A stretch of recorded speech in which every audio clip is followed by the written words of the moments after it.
जय हिंद दोस्तों। आज जिस टॉपिक को हम कंप्लीट करेंगे वो है वेस्ट एशिया की जियोपॉलिटिक्स को लेकर के। वेस्ट एशिया मतलब कि यूएई को देख लेंगे हम, और इजराइल वगैरह को देखेंगे हम यहाँ पे, और सऊदी अरेबिया को देखेंगे, पर मेन फोकस हम हमारे सऊदी अरेबिया पे रखेंगे। और रिलेशन क्या होगा, यूएसए और सऊदी अरेबिया के रिलेशन को देखेंगे कि इनका रिलेशन क्या हो रहा है ना, वापस अब नॉर्मल की तरह हो रहा है। नॉर्मल हो रहा है मतलब बीच में ख़राब हुआ था क्या? हाँ, ख़राब हुआ था, उसका रीज़न क्या वो भी हम देखेंगे। और हम यहाँ पे देखेंगे इनके रिलेशन का इसराइल का क्या लिंक है यहाँ पे। और हम डीहाइफेनाइजेशन देखेंगे, ये एक नया वर्ड है, इसको हम अच्छे से कवर करेंगे। पर सबसे पहले हम इसका कंटेक्स्ट देखते हैं, ठीक है ना। मतलब ये बता रहे हैं कि यूएसए और सऊदी अरेबिया इन दोनों में वापस रिलेशन बेटर हो रहे हैं, ठीक है। कंटेक्स्ट क्या है कि अभी सऊदी जो क्राउन प्रिंस है ना, उनका नाम है मोहम्मद बिन सलमान, ठीक है। ये भी व्हाइट हाउस गए थे। इसका मतलब है कि यूएसए और सऊदी के रिलेशन है वो वापस बेटर हो रहे हैं। मतलब अभी बेटर हो रहे हैं, मतलब बीच में ख़राब थे। हाँ बिल्कुल ख़राब थे। कैसे हुए थे? क्या हुआ था ना, 2018 में एक जर्नलिस्ट थे, उनका नाम था जमाल खशोगी, ठीक है ना। ये वॉशिंगटन पोस्ट में आर्टिकल लिखते थे। जैसे अपने यहाँ द हिंदू आता है, बहुत फेमस है, वैसे वहाँ पे वॉशिंगटन पोस्ट आता है, ये बहुत फेमस है। और जमाल खशोगी किस में काम करते थे? ये यूएसए में वॉशिंगटन पोस्ट में काम करते थे, ठीक है। मतलब ये यूएसए सिटीजन थे, तो यूएसए ने मतलब एक तरह से इनको पनाह दे रखी थी। अब सोच के देखो कि अगर जमाल खशोगी यूएसए की सिटीजन है तो यूएसए उनको प्रोटेक्ट करेगा हमेशा, बिल्कुल सही बात है। जमाल खशोगी घूमने गए थे तुर्की। तुर्की में सऊदी अरेबिया की एक एम्बेसी है, जैसे कि इंडिया की भी एम्बेसी होगी ना तुर्की में, बिल्कुल होगी। वैसे सऊदी अरेबिया की एम्बेसी होगी, बिल्कुल होगी। तो जमाल खशोगी कहाँ गए थे? तुर्की के सऊदी अरेबिया की एम्बेसी में गए थे, और यहाँ पे इनका मर्डर हो जाता है। तो यूएसए ने कहा कि ये जो मर्डर है ना, ये प्लान मर्डर है, ये गवर्नमेंट ने करा है। क्यों? उन्होंने कहा कि सऊदी अरेबिया के जो एम्बेसी के जो एम्प्लॉई है ना, यहाँ जो काम करते हैं ऑफिशियल, उन्होंने मर्डर किया। मतलब कि यूएसए ने सीधा क्या किया है कि सऊदी अरेबिया के ऑफिशियल्स, मतलब कि सीधा सीधा गवर्नमेंट को चैलेंज किया कि आपने मर्डर करवाया है। तो उनके बीच में काफ़ी रिलेशन ख़राब हो गए इस चीज़ को लेकर के। एक व्यक्ति से दो कंट्री के बीच में रिलेशन बिल्कुल ख़राब हो चुके थे, ठीक है। लेकिन बाद में क्या हुआ कि चाहे बाइडन आया हो, चाहे इसके बाद में ट्रंप आया हो, दोनों ने ही सऊदी अरब के साथ में आपस में अपने रिलेशन को बेटर किया। अच्छा, ये जो रिलेशन है ना, ये प्रिंसिपल्ड नहीं है, ये नैतिकता से अच्छे नहीं किए इन्होंने, इंटरेस्ट से अच्छे किए हैं। क्यों? यूएसए को क्या चाहिए? सऊदी अरेबिया से ऑयल चाहिए। और सऊदी अरेबिया को क्या चाहिए यूएसए से? टेक्नोलॉजी प्लस प्लस आर्म्स चाहिए। आर्म मतलब कि जैसे कि फाइटर जेट्स हो गए, या फिर नेवल के शिप्स हो गए बड़े बड़े, या फिर मिसाइल्स वगैरह, वो सबको चाहिए। सही बात है। मतलब कि यूएसए को क्या चाहिए? ऑयल चाहिए। और सऊदी अरब को क्या चाहिए? टेक्नोलॉजी और आर्म्स वगैरह चाहिए। मतलब ठीक है, ये इंटरेस्ट से रिलेशन अच्छे हो रहे हैं, किसी प्रिंसिपल नैतिकता से नहीं हो रहे हैं। चलो बात करते हैं आगे। ये रिलेशन इतना इंपॉर्टेंट क्यों? कौन सा रिलेशन? यूएसए और सऊदी अरबिया का रिलेशन इतना इंपॉर्टेंट क्यों है? देखो, यूएसए और सऊदी के जो रिलेशन है ना, वो किस पे बेस्ड होते हैं? ऑयल पे बेस्ड होते हैं। सही बात है, क्योंकि यूएसए को ऑयल चाहिए, सऊदी के पास ऑयल है। सिक्योरिटी से होता है। सिक्योरिटी मतलब कि चाहे वो आर्म्स वगैरह हो, चाहे वो फाइटर जेट्स वगैरह, उससे होता है। सऊदी अरबिया को वो चाहिए। जियो पॉलिटिक्स काफ़ी बेटर होती है इससे। अगर देखो, यूएसए का एलाई बनता है सऊदी अरेबिया, तो यूएसए सऊदी अरेबिया पे प्रेशर करेगा कि आप मिडल ईस्ट में एक शांति लेके आओ, ठीक है। तो यहाँ की जियो पॉलिटिक्स होगी वेस्ट एशिया की, वो पूरी चेंज हो जाएगी। आर्म्स डील होती है इनके बीच में, बिल्कुल सही बात है। मतलब कि देखो, यूएसए की चालाकी करता है यूएसए के जब सऊदी अरेबिया के साथ में इसके रिलेशन अच्छे नहीं थे ना, तब यूएसए क्या एलिगेशन लगाता था कि सऊदी अरेबिया में ह्यूमन राइट के वायलेशन बहुत ज़्यादा होते हैं, मतलब लोगों पे बहुत अत्याचार करता है सऊदी अरेबिया। लेकिन अब इनके रिलेशन अच्छे हो रहे हैं ना, तो अब ये क्या कहता है कि हाँ, वहाँ पे ह्यूमन राइट्स वगैरह कुछ भी कोई वायलेशन नहीं रहता है। मैं सऊदी अरेबिया की गवर्नमेंट बहुत अच्छी है। चलो ठीक है, हम उन्होंने कही थी, हमने मान लिया। सिंपल एग्जाम्पल ये है यहाँ पे कि दोनों जो देश है ये एक दूसरे के बिजनेस पार्टनर बनना चाहते हैं। पर्सनली दोनों के प्रेसिडेंट चाहे आपस में गुस्सा हो जाए, लेकिन हाँ, इनका बिजनेस कभी नहीं रुकना चाहिए। इनका कहने का मतलब ये, हम यूएसए के जो प्रेसिडेंट्स हैं उनका एक्चुअल बिहेवियर देखते हैं यहाँ पे। चाहे वो बाइडन हो, चाहे वो ट्रंप हो, दोनों ने इनके लिए सऊदी अरेबिया के रिलेशन को बेटर करने के लिए बहुत मेहनत की। कैसे की है? देखो, 2018 में वो मर्डर हुआ था, ठीक है ना, वो जमाल खशोगी का। तो उसके बाद में 4 साल बाद बाइडेन साहब क्या कहते हैं, 2022 के अंदर में ये जेड्डा गए थे। जेड्डा कहाँ पे? सऊदी अरेबिया में, ठीक है। यहाँ इन्होंने विजिट भी किया था और फिस्ट बम किया था एमबीएस का, मतलब कि मोहम्मद बिन सलमान के साथ इन्होंने, मतलब कि वो हाथ से टकराए थे, ठीक है। इसका ये सिंबल था दुनिया के लिए कि सब कुछ हमारे बीच में नॉर्मल हो रहा है, सऊदी अरेबिया यूएसए के लेकर के। उसके बाद ट्रम्प वगैरह आए, उन्होंने भी ये कहा कि ह्यूमन राइट्स वायलेशन होता है सऊदी अरेबिया में, लेकिन इन्होंने तो खुल करके सपोर्ट किया है एमबीएस को, मोहम्मद बिन सलमान को खुल के सपोर्ट करते हैं तो ट्रम्प वगैरह। और क्या है कि सऊदी अरेबिया को टैंक्स वगैरह, F-35 जेट्स वगैरह ये देने का भी प्लान है ट्रम्प का। और क्या है, सऊदी के जो एआई है और डाटा सेंटर प्रोजेक्ट्स है ना, जैसे कि सऊदी के खुद भी एआई के बहुत बड़े बड़े टेक्नोलॉजी को अपग्रेड करना चाहता है, वहाँ पे भी डाटा सेंटर खोलना चाहता है सऊदी अरेबिया। तो यूएसए अब है ना अपनी चिप्स को सऊदी अरेबिया को देने के लिए तैयार हो चुका है। यूएसए की चिप्स मतलब कि जैसे एनवीडिया वगैरह है, एनवीडिया को ये अलाउ करेगा कि हाँ आपके यहाँ पे जो एडवांस एआई की चिप है वो आप सऊदी अरेबिया को दो, क्योंकि वो भी यहाँ पे डाटा सेंटर वगैरह खोलना चाहते हैं।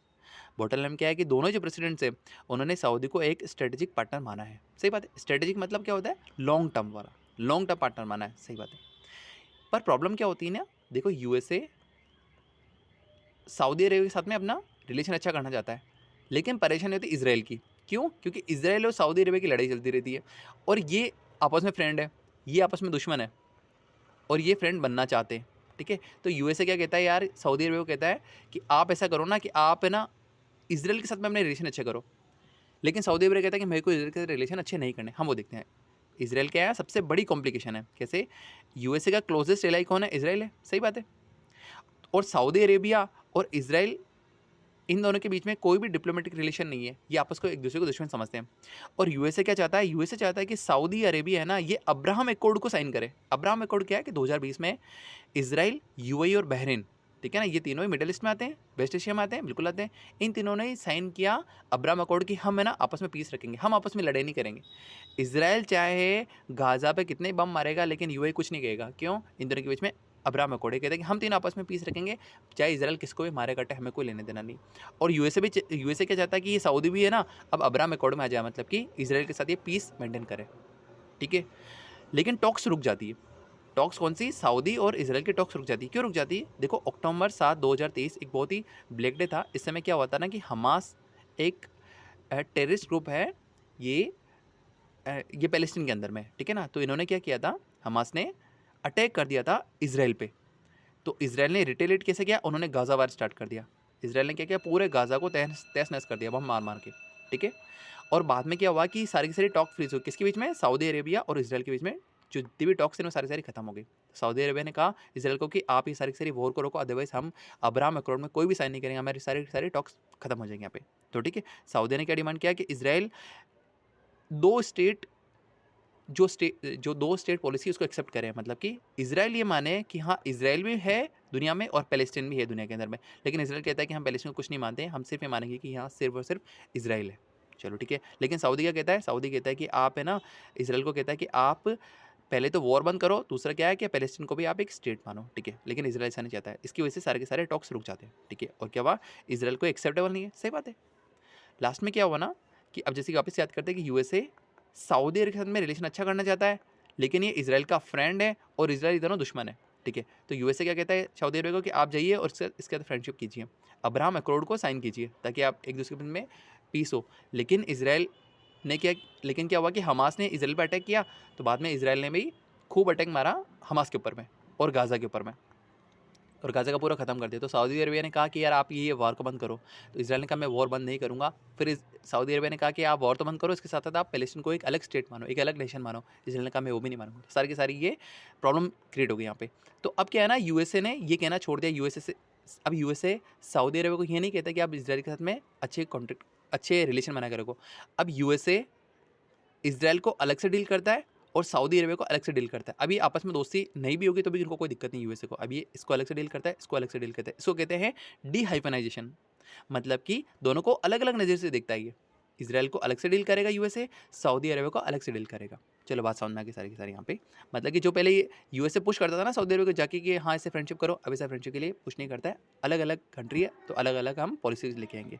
पहले यूएसए की क्या पॉलिसी कि सऊदी अपने अच्छे रिलेशन बनाए इसराइल के साथ में, लेकिन अब क्या है ना, यूएसए ने अपनी अप्रोच को पूरा चेंज कर दिया। अब सऊदी अरेबिया को ये इंडिपेंडली अलग नेशन मानता है और इंडिपेंडली एक अलग तरह से ट्रीट करता है। ठीक है, और इसराइल को अलग से ट्रीट करता है। ठीक है, इसका मतलब क्या है कि सऊदी वेस्ट एशिया का एक स्ट्रेटेजिक पिलर है यहाँ पे। सही बात है, सऊदी अरेबिया सबसे बड़ा नेशन में से एक है पूरा का पूरा। अगर हम वेस्ट एशिया की बात करें तो यहाँ पे, ठीक है, इसकी जीडीपी वगैरह काफ़ी स्ट्रॉग है, यहाँ पे आर्मी वगैरह सब कुछ स्ट्रॉग है। तो ये एक स्ट्रेटेजिक पिलर है यहाँ का वेस्ट एशिया का। सही है, और यूएसए क्या कर रहा है, अब इसराइल की ऑब्जेक्शन को इंपॉर्टेंस देता है, बिल्कुल देता है। मतलब कि इसराइल को जब भी हेल्प चाहिए होती है तो यूएसए उसके लिए खड़ा हुआ है।